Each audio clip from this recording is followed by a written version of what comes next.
Hey, Shabbat Shalom, everybody. I hope you're doing well and that you've continued resting on the Shabbat.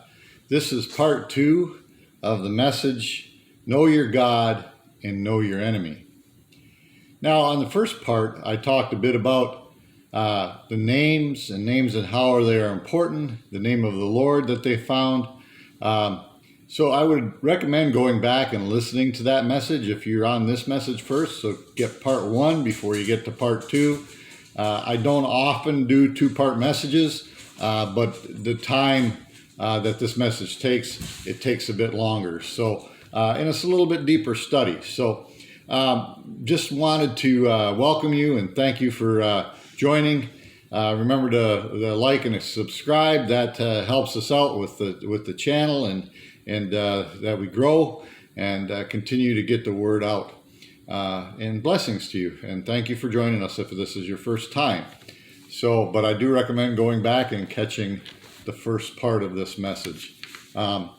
So we were talking initially about the names of the Lord and the name of how names are important. And then we started talking about the name of the god Baal.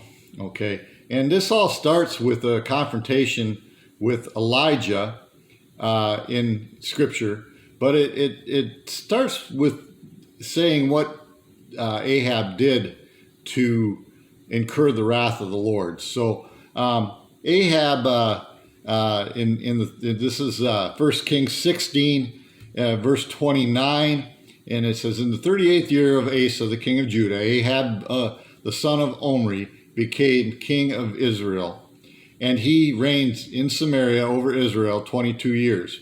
So that means he reigned in Samaria, which is the northern part of Israel, which is not basically Judea and the desert and Negev. You know, we think the Gaza Strip, that's the southern part, but that's in that area. So he was reigning in the north of Israel, and he reigned in a town called Jezreel. Okay, so Ahab, the son of Omri, did more evil in the eyes of the Lord than any of those before him. Not only did he consider it trivial to commit the sins of Jeroboam, the son of Nebat, which was not worshiping in Jerusalem, he was worshiping in a different place, a place that wasn't he wasn't supposed to. But on top of that, he also married Jezebel, the daughter of the Ebethel kings of Sidonia, and began to serve Baal and worship him.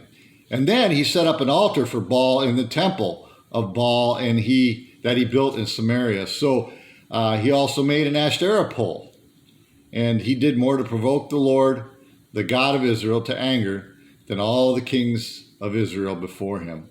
So Ahab is not a good character here. He's got a serious issue of who he's serving, and who he's serving is not a God. And God says, "I'm a jealous God." He doesn't give his glory to others. Okay, so but let's kind of figure out a little bit about the name Baal. What does that? What we call it Baal, or some people call it Baal. It's pronounced differently. People pronounce it differently, but it's actually, we'll see that it's the same spirit that's been going on for a while. So the term Baal means, it's a title and it has honorific meaning. It means owner or lord. Okay, little L, not big L. Big L is reserved for the God of Abraham, Isaac, and Jacob, creator of the universe. He's the sovereign. But he was a little L God, okay? And so, with that being said, he was the owner, he became the owner of Ahab and Jezebel. He was their owner, okay? Because he's God. They give him the power over him to become their God, all right? His symbol is a ram, a bull, or a thunderbolt. So, this is the 3 symbols, but now I'm going to take you back to a minute in Egypt. Okay, the Israelites are coming out of Egypt. They get to Mount Sinai. What's the first thing they do? They make a calf or a bull. You know, so this is not something new that they're dealing with. This is an old spirit, okay? And we'll tie this together here in a little more in a second, okay? So what does he control? What is this little God given credit for controlling? Well, Elijah said that it wouldn't rain.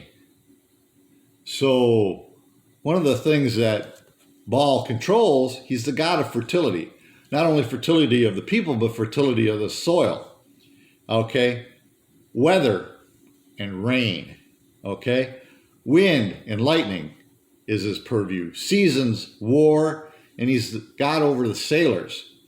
So the Canaanites were sailors, but Baal was one of their gods also. And how do we know that? Well, let me talk to you about his parents. Okay, he's a god, but he has parents. Okay, his parent, there's a little story about the ark leaving, being taken from the Israelites and taken down into Canaan, and they set it up in the temple of Dagon. Dagon is Baal's father. So this isn't new. This is all interconnected. It makes more sense if you look at it in context of what these gods are doing. So these gods are all interconnected, okay? And not only interconnected, but they change names, okay? Their names change because if you're a pantheist, there are many gods, so the name changes, and the equivalent god of Baal in the Greek is Zeus. Thunderbolts, that's Zeus, right? Okay. Now, the Mesopotamian one is Hadad, okay? There's another character mentioned a little farther along in Kings is Ben-Hadad. Well, Ben in Hebrew is son of. So is son of Hadad. So he considers Hadad his father. So Baal's his father, all right? And then you have Teshu, which is the Hurrian belief. And then we go back to Egypt. In Egypt, the name Baal is the god Set. So it's the same spirit, okay? Now in Christianity, here's one most Christians are familiar with, Beelzebub. So it's the same thing, okay? And Baal is not the only god that's even that today that we still deal with in the United States. They wanted to bring, back a few years ago, wanted to bring the gate of Baal to different places. Some places let it in and some places didn't here in the United States. But so these people are still worshiping this God. This worship of this God hasn't stopped. He's still here, okay? And then the other one is Molech. And Molech is another god. He's not mentioned in this story, but he's another power and principality. Well, he's the one they were sacrificing the children to. There's a fancy, they call it passing your children through the fire, but what it is they burn them to death. And so it's not to be looked at that these powers and principalities have gone away. We're still dealing with this stuff in our lives today. And these gods are still very much worshipped. And they are, when they're worshipped, they're given power. And the demonic entity that's behind them, which is Satan, is here. But we have to know the enemy. We have to know who we're dealing with. And they have power and dominion if you give yourself over to them. How do you give yourself over to them? Well, there's gateways in your life. There's generational curses that come along. There's curses of if you're a covenant keeper and you break the covenant, there's always blessings and curses in a covenant. So you have to look at things in the whole perspective. But just as we know Jehovah's name, we have to know the name of the enemy. You have to know who you're dealing with. And don't think that these things have gone away. This stuff is still very much alive and happening and I would say in the United States, it's in Europe, it's probably in just about every country. And there are those that have given themselves over to evil. Okay, so it's still this battle between good and evil, okay? It says in Scripture that we wrestle not with flesh and blood, but powers and principalities in high places. Well, these powers and principalities have been here a long time, millennia, and we're dealing with them, okay? So don't think that this is a new fight that nobody else has fought, or some things that happen to you, this never happened to somebody else. It has, and sometimes it's even much worse for other people. But we have to know the enemy. And once you know the enemy, then you know how to fight him. You take away his power.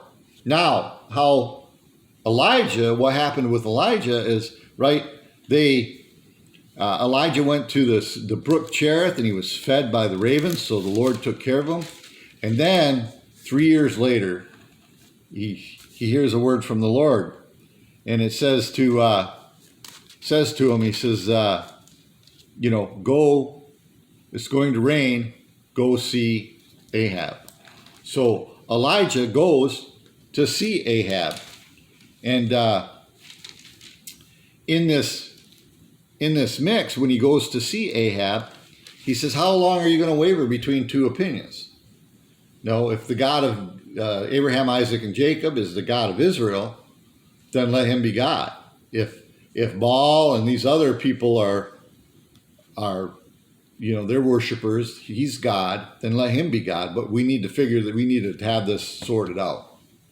So he says, meet me at Mount Carmel. Elijah does. So Ahab does. He gets 400 of his Baal worshipers and Ashtoreth worshipers, and they get up there and they get their altar and they build their sacrifice. Elijah builds up the altar that was already there. He repairs it. Then he has them put all the stuff for the sacrifice out on it, and then they cover it with water. And they dug a trench around it, and so much so that it filled the trench with water. So why is this important? If Baal is the god of rain and the god that commands the water and commands things, they have him coming down and trying to call down fire or whatever to take the sacrifice, then this is what this is about. It's establishing who actually has the power, why this is going on. Why? Well, it's not just the name of a god. This is a god who supposedly has power over these things. The rain, he supposedly has power over the weather, power over this. And so, as the story goes, Elijah, he taunts these prophets and these worshipers to call down, and they do for hours, and then they start cutting themselves. Well, cutting yourselves is against the Torah right there.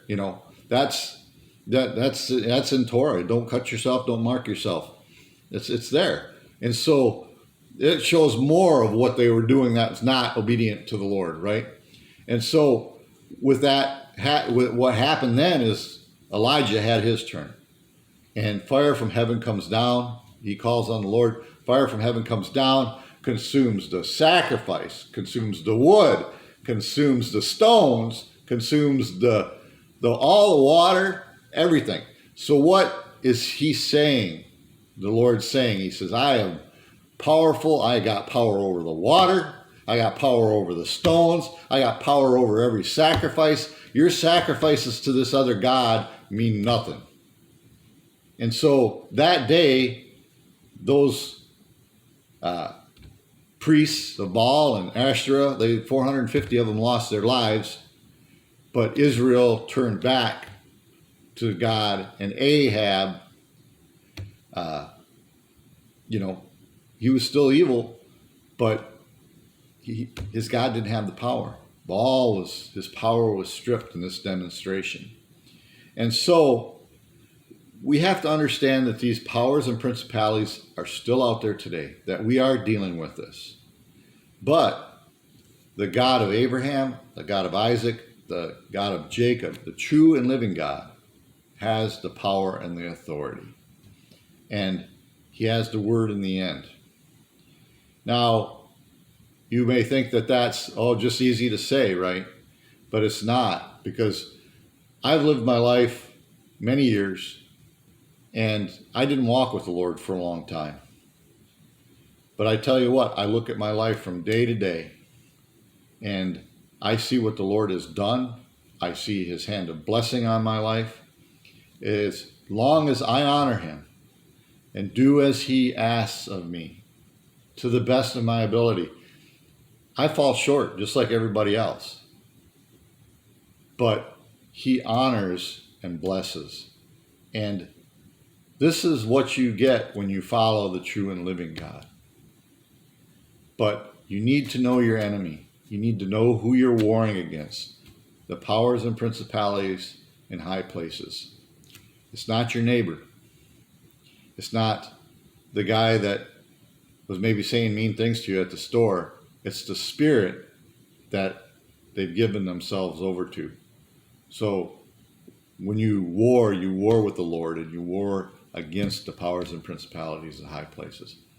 So this is all I have in this teaching for you tonight. And today actually, and I just ask that you would consider these things and take it to heart. If you're having a hard time, draw close to the Lord while you can. He forgives. He forgives every day. And his arm is not too short. He is strong. He's got control. And blessings and shalom to you.